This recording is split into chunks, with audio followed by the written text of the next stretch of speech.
Admiral Vrexthal stood before the Grand Council, his three hearts beating in different rhythms.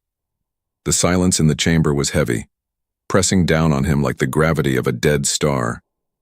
12 council members watched him with their black eyes, waiting for an explanation. Waiting to understand how he had lost everything. "Speak," the High Counselor commanded. Her voice echoed through the crystal walls. Vrexthal's throat felt dry. "Honored Council, I must tell you about the humans." The council chamber remained silent. They already knew he had failed. They knew that of the 1,200 warships he had commanded, only 17 had returned. The greatest military defeat in Kashari history. But they did not know why. They did not know how. "Begin at the beginning," the High Counselor said. Vrexthal closed his eyes and remembered. 3 months earlier, the survey ship Dawn of Knowledge had discovered a new system. It was unremarkable at first. A yellow star, several rocky planets, gas giants in the outer system, standard planetary formation. But the third planet from the sun showed signs of industrial civilization. The survey captain had sent the data immediately. A pre-FTL species. They had satellites in orbit. Radio transmissions filled the space around their world. Chemical rockets launched from the surface, primitive and slow. The species called themselves humans.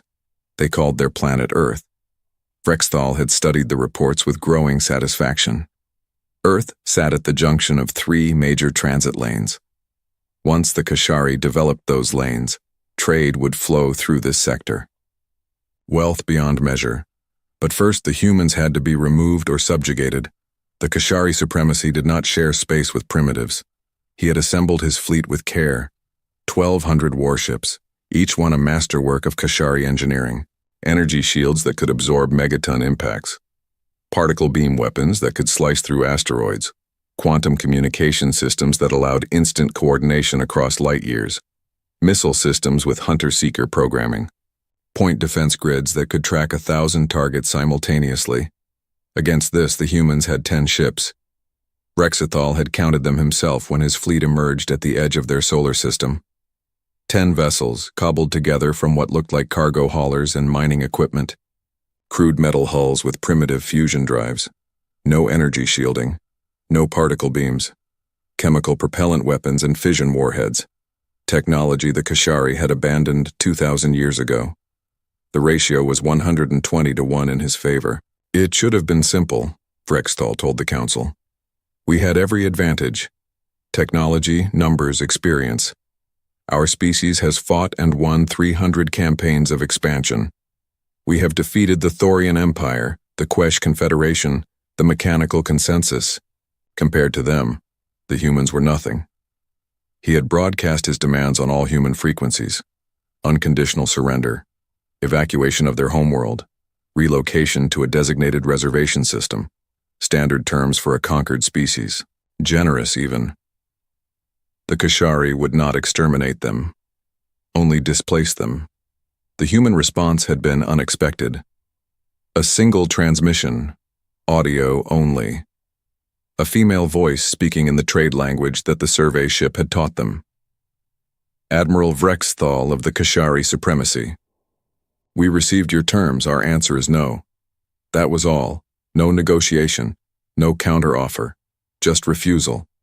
Vrexthal had been amused. Primitives often had inflated opinions of their capabilities.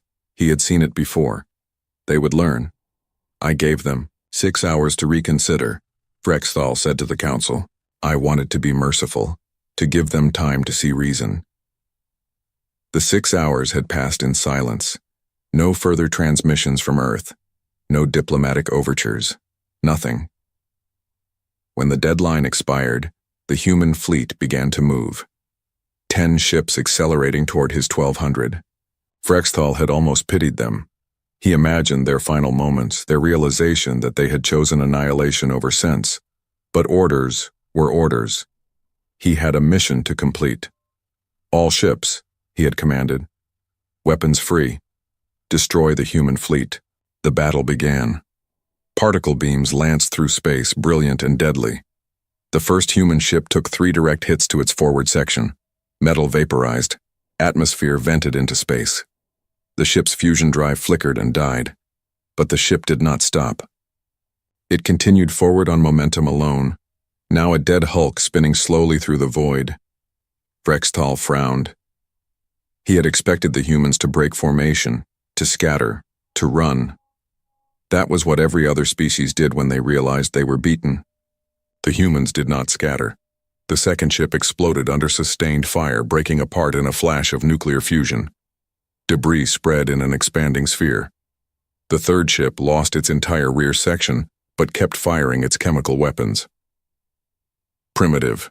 Missiles streaked toward the Kashari fleet, slow enough that point defense systems destroyed them easily. It was then that Vrextal noticed something strange. The human ships were not trying to evade. They were not using evasive maneuvers or attempting to minimize damage. They were flying straight at his fleet, absorbing fire, dying slowly but never deviating from their course. "Sir," his tactical officer said, "the humans are accelerating. They are moving faster than their drives should allow." Vrextal checked the readings. She was right. The human ships were burning their engines at levels that should have melted the machinery. They were pushing beyond safety limits, beyond sanity. The fourth human ship died, then the fifth. Half their fleet was gone in the first 15 minutes of battle. "They are buying time," Vrextal said suddenly. "They are sacrificing themselves to delay us." "For what purpose?" the tactical officer asked. That was when the sensors detected the launches from Earth. Thousands of them. Small craft rising from the planet's surface like insects from a disturbed nest. They filled the detection screens, overwhelming the tracking systems. Ships that were too small to be military vessels, too varied to be a uniform fleet. "What are those?" someone asked. Vrextal magnified the images. His blood ran cold. They were civilian craft. Atmospheric shuttles modified for space. Mining pods with weapons welded to their hulls. Personal transports carrying missiles. Even what looked like luxury yachts armed with improvised cannons. Thousands of humans, flying ships that had no business in a military engagement, coming straight at his fleet. The sixth human military ship exploded, but now the swarm was entering weapons range. The first wave of civilian craft opened fire with everything they had. Most of their weapons were absurdly primitive. Some were literally firing solid projectiles, chemical explosives, ancient technology. But there were so many of them. "Point defense active," his tactical officer reported. "Engaging targets." The automated defense systems came online, tracking and destroying the incoming craft. They killed hundreds in seconds, but hundreds more kept coming. One small craft evaded the point defense grid and slammed into a Kashari destroyer. The impact barely scratched the shields, but the craft exploded on contact, a nuclear detonation at point-blank range. The destroyer's shields held. Barely. "Sir," the tactical officer said, and Vrextal heard fear in her voice for the first time. "They are using themselves as weapons." Vrextal watched the screens in growing horror. The humans were not fighting to win. They were fighting to hurt him, to make him bleed, regardless of the cost to themselves. A message came through on the human frequencies. Not a formal transmission, just a broadcast sent on all channels. Music, strange and haunting, and a human voice speaking in their own language, words the translation system struggled to interpret. "You wanted our surrender," the voice said. "We are giving you our answer." The remaining human military ships, battered and dying, accelerated to ramming speed. The seventh human military ship rammed into the Kashari battlecruiser Eternal Dawn at 12% the speed of light. The battlecruiser's shields flared brilliant white as they absorbed the kinetic energy. The shields held, but the power drain was enormous. Systems across the ship flickered and died. The eighth ship followed 30 seconds later, targeting the same battlecruiser. This time the shields failed.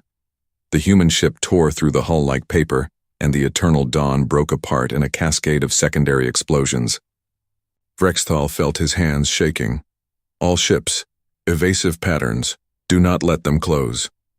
But the swarm of civilian craft made evasive maneuvers nearly impossible. They were everywhere, like a cloud of stinging insects, too many to track individually.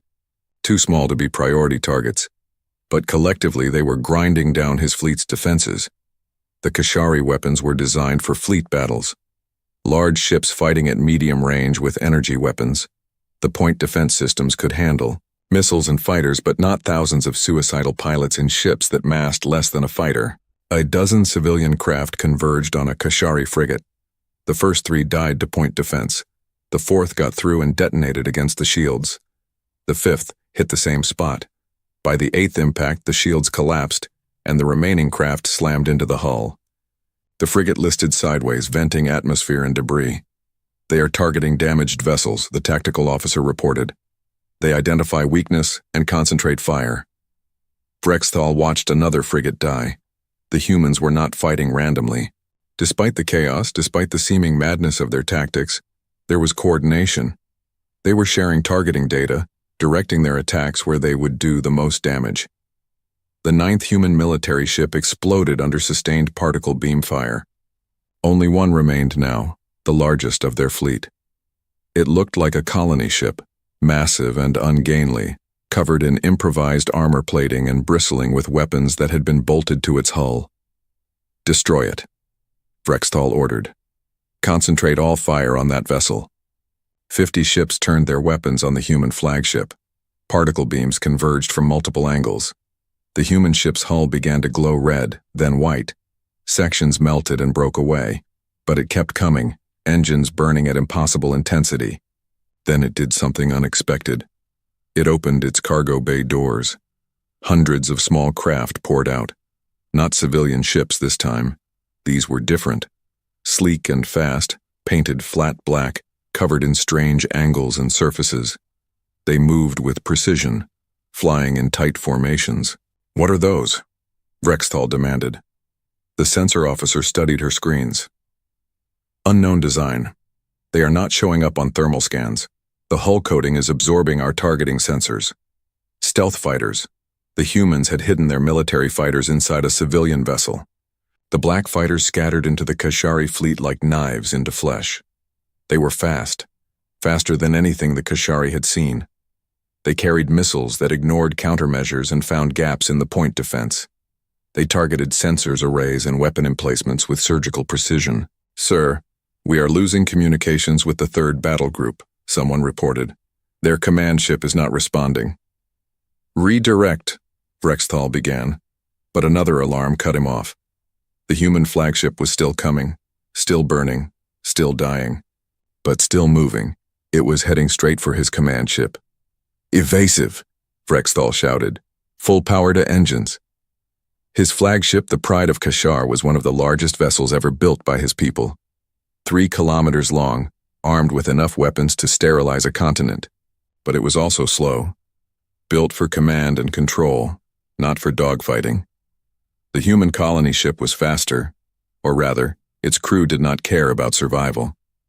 They were burning their engines so hot that the rear section was literally melting, but they were closing the distance. Vrexthal watched in horror as the human ship accelerated to ramming speed. At this mass, at this velocity, not even the Pride of Kashar's shields would hold. "All weapons, fire, destroy that ship." Every weapon on his flagship opened fire at once. The human colony ship vanished in a storm of energy. When the sensors cleared, there was only debris. Vrexthal exhaled in relief. Then the debris cloud exploded. Not one explosion. Hundreds. The humans had rigged their ship with nuclear weapons. With the ship already destroyed, the bombs detonated in a sphere of overlapping blasts. The Pride of Kashar's shields absorbed the energy, but barely. Power systems across the ship failed. The bridge lights went out, replaced by emergency red lighting. "Damage report," Vrexthal demanded. "Shields at 20%. Main weapons offline. We have hull breaches on decks 7 through 12. Casualties reported across all sections." Vrexthal looked at the battle display. His fleet was scattered. Ships reported damage and casualties. 17 vessels had been destroyed. 30 more were damaged enough to be combat ineffective. And the swarm of human civilian craft was still attacking, still dying, still hurting them. "Sir," the communications officer said quietly, "we are receiving a transmission from Earth. Play it." A human face appeared on the screen. Male, middle-aged, wearing some kind of military uniform. He looked tired. Behind him, Vrexthal could see what looked like a command center. People working at stations, screens showing the battle. "Admiral Vrexthal," the human said. "My name is General Marcus Webb, United Earth Defense Force. I want you to understand something. What you see here is not our military. These are our civilians, our volunteers. People who had never fired a weapon until 3 weeks ago." Vrexthal said nothing. "Our actual military is still on Earth," Webb continued. "Waiting for you. We studied your tactics, your doctrine, your history. You always demand surrender before attack. You always give time to respond. You think it makes you civilized." The general leaned forward. "We use that time to evacuate non-combatants to underground shelters, to arm volunteers, to prepare. You gave us 6 hours. We needed 4. You cannot win this battle," Vrexthal said. His voice sounded weak even to his own ears. "We are not trying to win," Webb replied. "We are trying to show you something. We are trying to show you what happens when you threaten human beings on their homeworld." The transmission cut off. Vrexthal looked at his tactical display.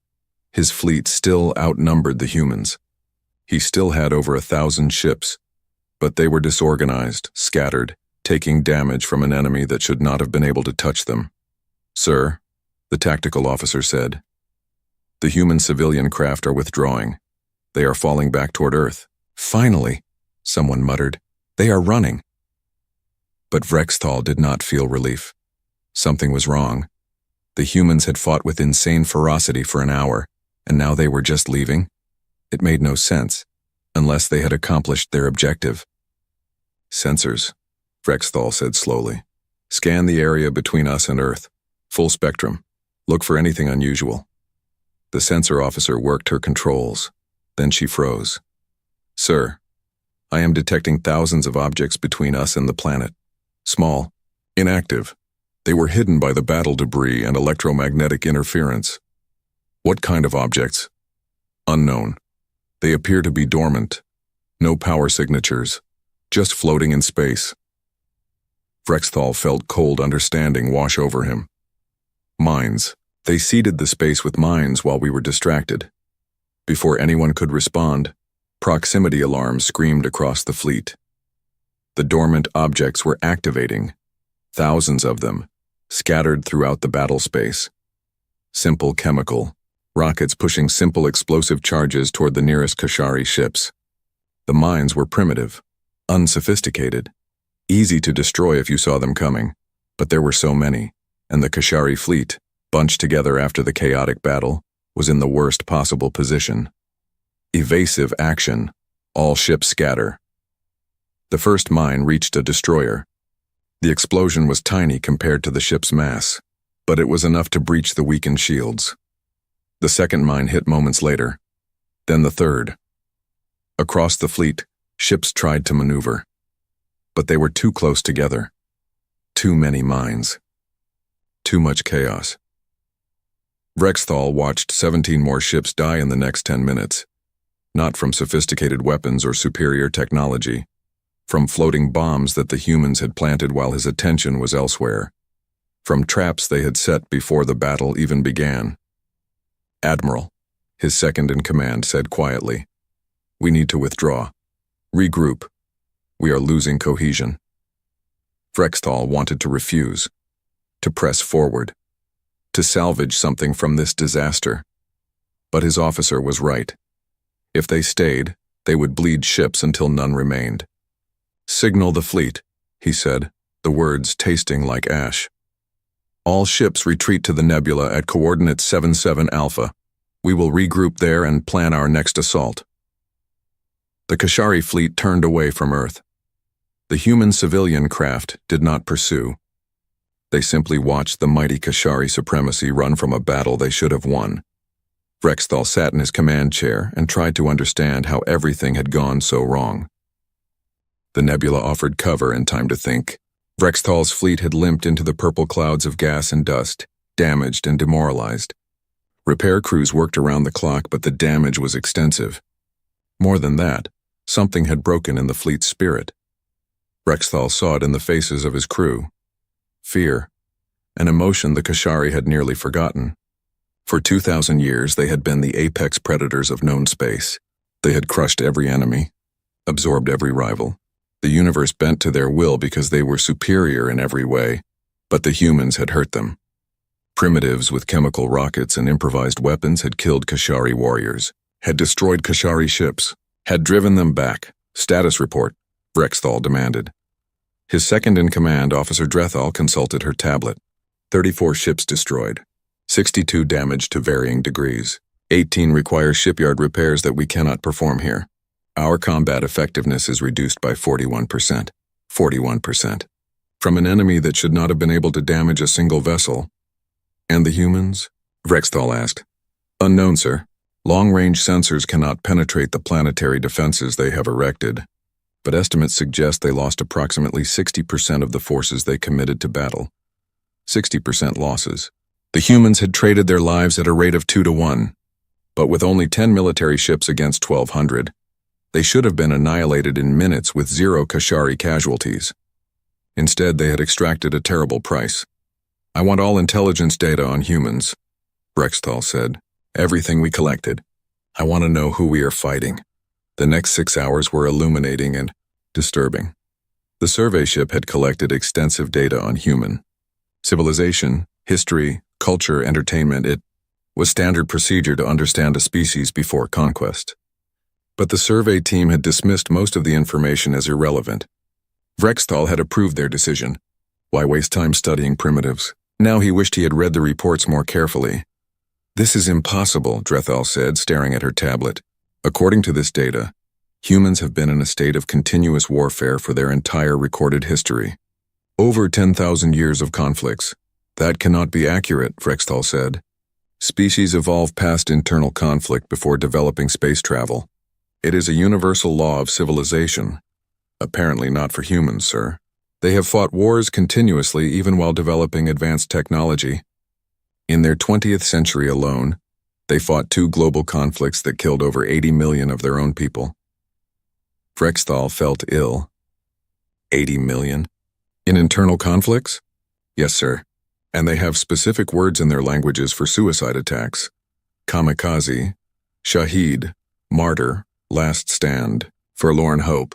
They have entire military philosophies built around sacrificing lives for strategic advantage. Rexthal thought about the colony ship that had destroyed itself to damage his flagship.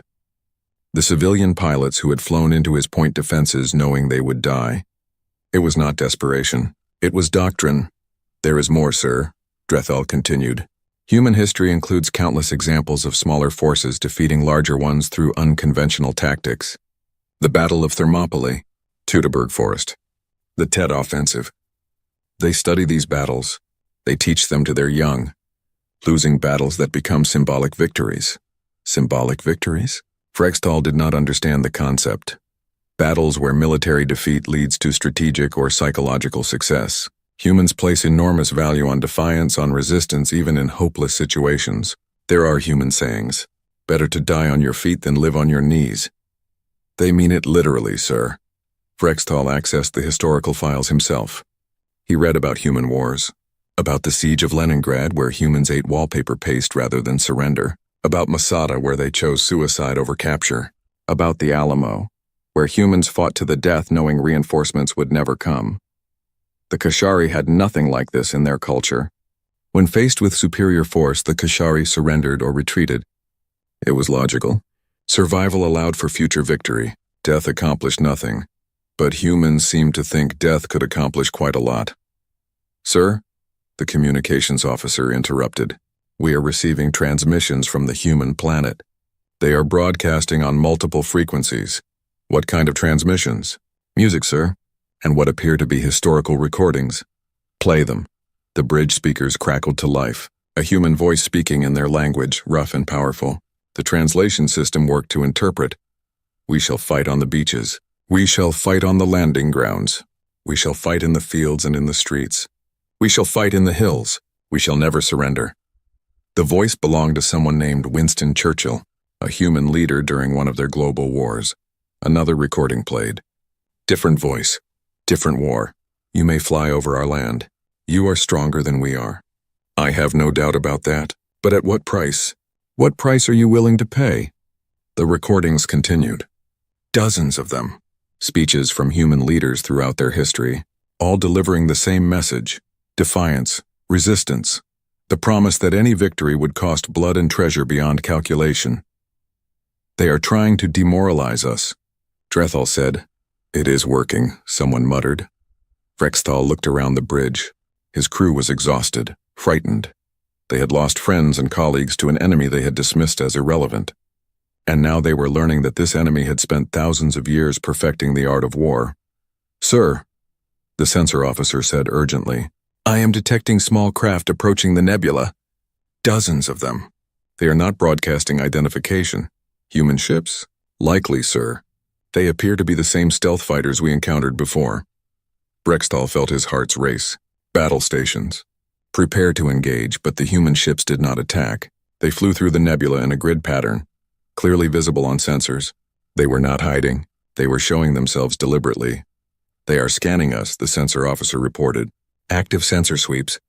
They are cataloging our damage, counting our ships, weapons lock, fire on those craft. Particle beams lanced through the nebula. But the human ships were fast and the nebula interfered with targeting. They dodged effortlessly, performing maneuvers that should have torn apart any vessel at those speeds. Their pilots were skilled, impossibly skilled. Then the human ships did something strange. They turned away from the fleet and headed back toward Earth.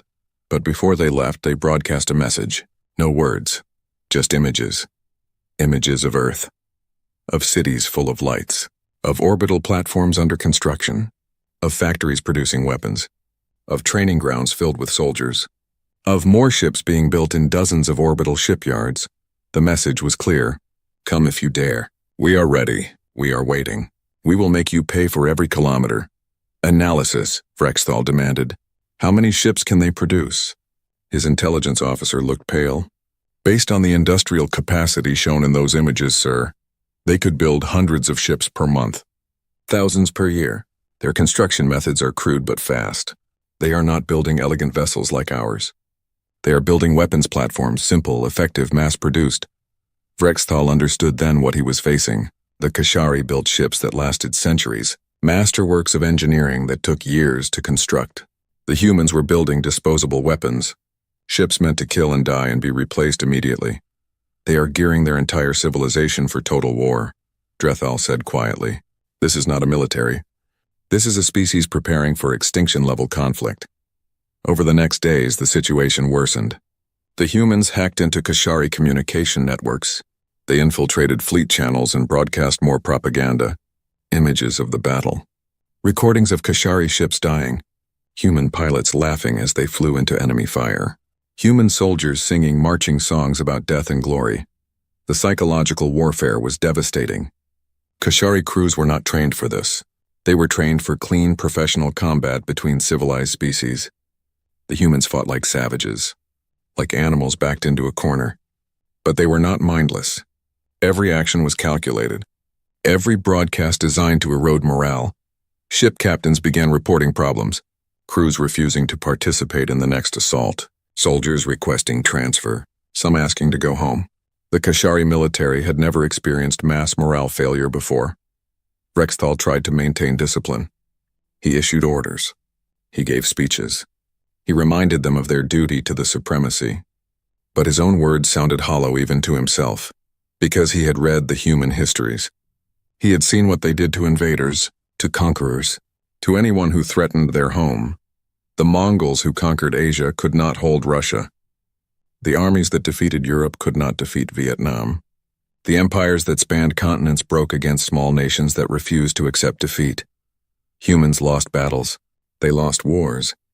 But they never stopped fighting, never surrendered, never accepted that the universe might have other plans for them. And now the Kashari supremacy, in all its power and glory, was learning what that meant. Admiral, Drethal said, the fleet commanders are requesting a command meeting. They want to discuss our next move. Vrexthal nodded. Assemble them. We will plan our assault on Earth. We still have over 1,100 ships. We can still win this. But even as he said it, he wondered if he believed it anymore. The command meeting took place in a virtual conference, fleet commanders appearing as holograms around Vrextal's war table. 43 captains and admirals, representing what remained of the once mighty invasion force. "We should retreat," Admiral Cawthron said immediately. "Return to Kashari space. Report the situation to the Supremacy. Request reinforcements before attempting another assault. We outnumber them 10-1, Admiral Vextal countered. "We have sustained losses, yes, but we remain superior in every category except insanity. I propose we simply bombard their planet from orbit. Turn their cities to glass. Why expose ourselves to their suicide tactics when we can kill them from distance?" Vrextal had considered this option. The Kashari had never been squeamish about planetary bombardment. Entire species had been sterilized when they proved too difficult to subjugate. But something made him hesitate. "The humans have orbital defenses," he said. "Those platforms they were constructing. We do not know their capabilities." "Then we test them," Vextal replied. "Send in a battle group. Draw their fire. Assess their strength. Then we know what we face." It was sound logic. Conservative, professional, exactly what Kashari doctrine recommended. "Very well," Vrextal agreed. "Vextal, you will command the probe. Take 3 squadrons. Approach the planet at maximum weapons range. Engage their orbital platforms. Report their capabilities. Do not commit to full assault. Understood?" "Understood, Admiral."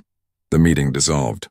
Vrextal watched on tactical displays as Vextal organized his force. 90 ships, moving in tight formation toward Earth. It was more than enough firepower to destroy any orbital defenses a pre-FTL species could construct. The squadron left the safety of the nebula. Vrextal tracked their progress, watching sensor readings carefully. The humans would have detected them by now, would be preparing their response. "Sir," his sensor officer said, "the human planet is launching ships. Multiple contacts rising from the surface. How many? Difficult to determine. The atmospheric interference. Wait. I count over 500 individual signatures. 500 ships. The humans had built 500 ships in the time since the first battle." Vrextal felt a chill. Their industrial capacity was terrifying. Vextal's squadron opened fire at maximum range. Particle beams and missiles streaked toward the orbital platforms. The humans did not return fire immediately. They simply absorbed the attack, their shields flaring. "Their shields are holding," Vextal reported. "Stronger than expected." Adjusting fire pattern. The Kashari ships concentrated their fire on a single platform. Under sustained bombardment, the shields began to fail. The platform broke apart, tumbling out of orbit in pieces. "First platform destroyed," Vextal reported. "These defenses are formidable but not impregnable. We can break them with sufficient force." Then the human ships reached the battle zone. They did not charge like suicide craft. They moved with precision in organized squadrons. These were professional military vessels, not civilian volunteers. And they had learned from the first battle. The human ships carried weapons the Kashari had not seen before. Railguns that fired solid projectiles at relativistic speeds. Missiles with electronic countermeasures that confused point defense. Directed energy weapons that, while weaker than Kashari particle beams, were numerous and coordinated. Vextal's squadron found itself under concentrated fire. One Kashari destroyer took 3 railgun impacts in quick succession. The solid projectiles, each massing several tons, punched through the shields and continued through the hull. The destroyer exploded. "Shields are less effective against kinetic weapons," Vextal reported, his voice tight. Adjusting defensive posture. Engaging targets, the battle became vicious. The humans were no longer sacrificing themselves. They used cover, orbital mechanics, and coordinated fire. They targeted damaged ships. They exploited weaknesses. They fought smart. Vrextal watched 8 more ships die. Then 12, 20. Vextal's probe was being savaged. "Vextal, withdraw," Vrextal ordered. "Fall back to the nebula." Acknowledged. "All ships break contact." "Return to..." Vextal's transmission cut off. His ship's icon on the tactical display flickered and died. Vrextal felt his heart sink. "Vextal? Respond." Silence. The surviving ships of the probe fled back toward the nebula, human ships pursuing. The humans broke off before entering the nebula, content to have driven away the attack. Of the 90 ships Vrextal had commanded, 37 returned. "This is impossible," Drethal said. "They are learning too fast, adapting too quickly." They should not be able to. They are humans, Vrexthal interrupted. We know what they are now. A species that has spent 10,000 years learning how to kill. This is what they do. He made his decision then. All ships prepare for full assault. We advance together. No more probes. No more testing. We will bring our full strength against them and crush them. Whatever it costs. The fleet began preparations. Damaged ships were repaired as much as possible. Weapon systems were checked and rechecked. Crews were briefed. The entire fleet would advance on Earth together, over 1,000 ships moving as one. They would break the human defenses through sheer weight of numbers. Some ships would be lost, perhaps many ships, but Earth would fall. The fleet left the nebula in a massive formation. Vrexthal felt some of his confidence return. This was how the Kashari fought. Overwhelming force applied without hesitation. The humans were clever, but cleverness had limits. They were halfway to Earth when the nebula exploded behind them, not a natural explosion. Thousands of detonations scattered throughout the purple clouds. The nebula lit up like a second sun as nuclear weapons detonated in a chain reaction. What? Vrexthal began, but understanding hit him like a physical blow. The humans had mined the nebula. While his fleet rested and repaired, human ships had seeded the entire cloud with nuclear weapons, dormant, waiting. And now they had been triggered remotely. Ships at the rear of his formation were caught in the blast wave.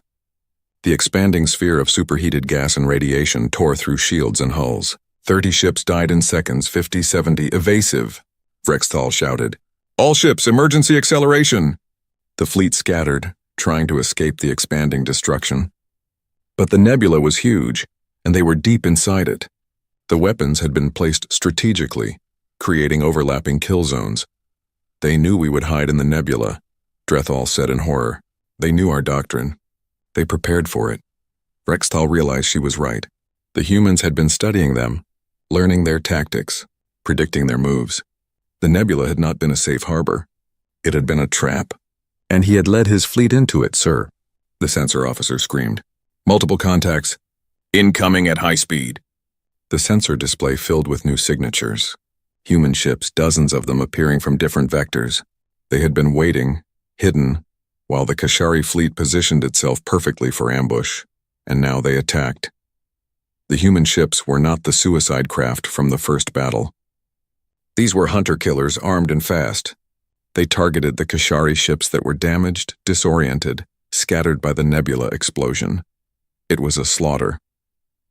Vrexthal's flagship shuddered as a railgun impact tore through the forward shields.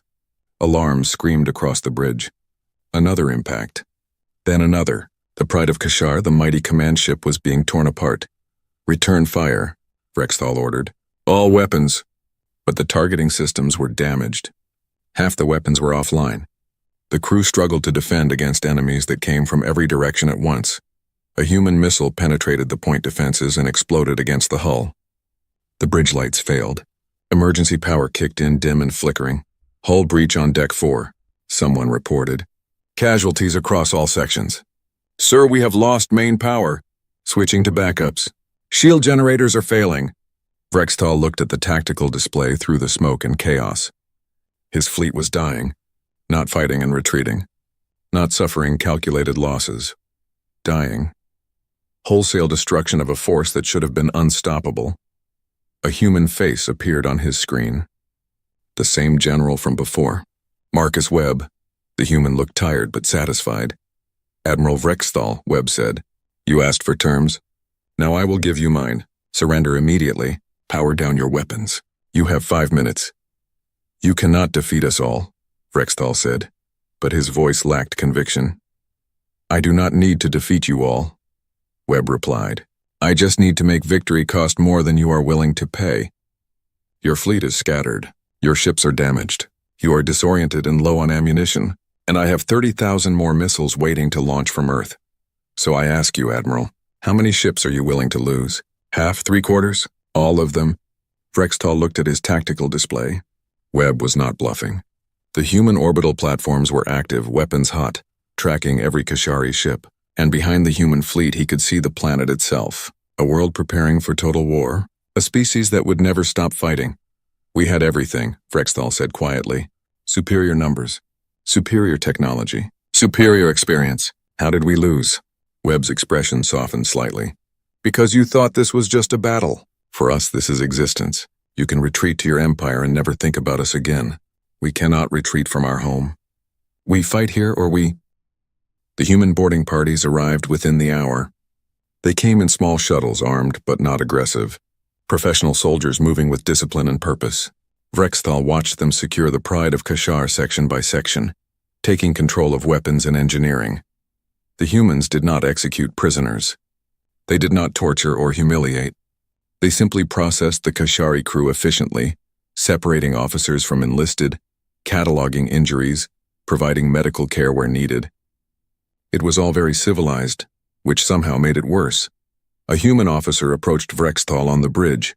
Female, gray hair, perhaps 50 years old by human aging standards. She wore insignia that marked her as high-ranking. She saluted briefly, a human gesture of military respect. Admiral Vrexthal, I am Admiral Sarah Chen, United Earth Defense Force. You and your senior staff will be transferred to a secure facility. Your crew will be held in orbit pending diplomatic resolution. You take prisoners, Vrexthal said. It was not a question. We follow the laws of war, Chen replied. Even when our enemies do not know those laws exist, she gestured for him to follow. Vrexthal walked through his ship, seeing the damage, the bodies being respectfully covered. The human soldiers treating Kashari wounded. It was strange. Alien. These were the savages who had destroyed his fleet with suicide tactics and nuclear traps, but they showed mercy to defeated enemies. Humans were contradictions. The shuttle ride to Earth was silent. Vrexthal looked out the window at the planet below. From orbit, it looked beautiful. Blue oceans, white clouds, green and brown continents. A living world full of life and possibility. A world the Kashari had tried to take. The shuttle landed at a military facility. Vrexthal was led through corridors lined with human soldiers. They watched him with hard eyes, but no one struck him or spat at him. Professional, disciplined. General Marcus Webb was waiting in a conference room. He stood when Vrexthal entered, another gesture of respect. Admiral Chen remained at the door. Please sit, Webb said, gesturing to a chair. Vrexthal sat. Webb sat across from him. Between them was a table with a datapad displaying numbers and reports. Your fleet lost 972 ships, Webb said without preamble. 214,000 Kashari personnel died. This includes Admiral Vrexthal and 37 other fleet commanders. The survivors number approximately 400,000. They are being held in orbital stations under humane conditions. Vrexthal said nothing. The numbers were devastating. We lost 6,412 ships, Webb continued. Most were civilian craft that were converted to military use. 41,000 humans died. Another 90,000 were injured. You lost more ships, Vrexthal said. But we kept our world, Webb replied. And you lost 93% of your fleet. So who really won, Admiral? Vrexthal had no answer. Webb leaned back in his chair. I want you to understand something. We did not want this war. We would have negotiated. We would have shared this system, this planet, this space. We would have talked and compromised and found a solution that worked for everyone. You refused our terms, Vrexthal said. Your terms were slavery, Webb replied, his voice hardening. Relocation. Subjugation. You demanded we abandon our home and trust you to treat us fairly after we had surrendered everything. Would the Kashari accept such terms? The Kashari have never been conquered. Neither have humans. Not permanently. Not when we fight together. Webb pulled up images on the datapad. Historical records. Every species you conquered before us, they were peaceful. They were unified. They had outgrown violence before developing space travel, just like you assumed we had. So when you came with overwhelming force, they surrendered, because they calculated that survival was better than destruction. He looked at Vrexthal directly. But humans are different. We are still violent, still fractured. We fight each other constantly over resources, beliefs, territory, pride. We have never been fully unified. We probably never will be. But when an outside threat comes, when someone tries to take our home, something changes. What changes? Vrexthal asked. We remember that we are human first, that our disagreements are family arguments, and family protects family, even if we were fighting each other yesterday. Webb showed more images. Manufacturing facilities running 24 hours a day. Civilians volunteering for military service. Children assembling ammunition. Scientists sharing research across borders. Religious leaders blessing weapons. Artists creating propaganda. Criminals released from prison to fight. You gave us 6 hours to respond to your ultimatum, Webb said. We used 3 hours to evacuate non-combatants. 2 hours to arm every adult who could hold a weapon. 1 hour to coordinate with our military and position our traps. You thought the delay showed weakness. It showed efficiency. Rexthal thought about the nebula, the mines scattered through the battle space, the stealth fighters hidden in civilian ships. Everything had been planned, prepared, executed with precision. We studied your tactics, Webb continued. Your ships, your history. You Kashari follow doctrine perfectly. You do what your training tells you to do. That makes you predictable. We knew you would demand surrender. We knew you would attack when we refused. We knew you would fall back to the nebula, because that is what your military manuals say to do when facing unexpected resistance. You used our strengths against us. Frexthal said, we used your assumptions against you. You assumed we were primitive, desperate, disorganized. You assumed we would fight like every other species you conquered. You assumed technology would defeat determination. Webb stood and walked to the window. Outside, Vrextal could see human cities in the distance, intact, undamaged, alive. We are not special, Admiral, Webb said quietly. We are not superior. We are just survivors. We have been killing each other for 10,000 years, and we learned every possible way to win and lose. We learn to be clever when we are outnumbered. We learn to be vicious when we are cornered. We learn to use everything we have, sacrifice anything we must to protect what we love.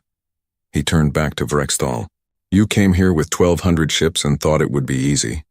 Now you are going to return to your empire with barely enough ships to carry your survivors. And you are going to tell them what happened here.